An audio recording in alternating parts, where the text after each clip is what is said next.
joins us now live from London. Nicola, good afternoon to you. So give us the science bit. Why do smells become unpleasant after having COVID-19? Yeah, it's interesting, isn't it? Because you'd wonder that, if you're going to get your sense of smell back, wouldn't it return normally? Well, Professor Carl Philpott said basically what's happening is when the virus attacks those cells surrounding the smell receptors, it squeezes them. For most people, those cells are the ones that regenerate the fastest in the human body, so they come back and it's fine. But for this 10%, for the people like Helen who have what's now called parosmia, which is the distortion of smell, this doesn't happen. They seem to forget the ability to rejuvenate.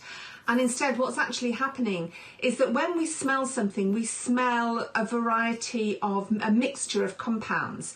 But for these people, they're only getting parts of a jigsaw.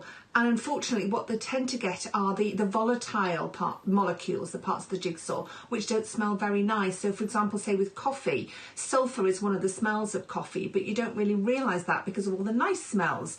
But if you've got parosmia, you're only smelling the sulphur. And so for Helen, I mean, it's really quite sad. She was telling me that, she walks down the road. If she gets the smell of evergreen, for example, that makes her feel quite nauseous. So she has to walk away from that. And when we went to film her, when I walked in, she went, "Oh, are you wearing perfume?" And I went, "Oh, I think I sprayed some this morning. My lovely Chanel," which apparently to her smelled rather disgusting and woody. So that's why this smell training that Professor Philpott said is important.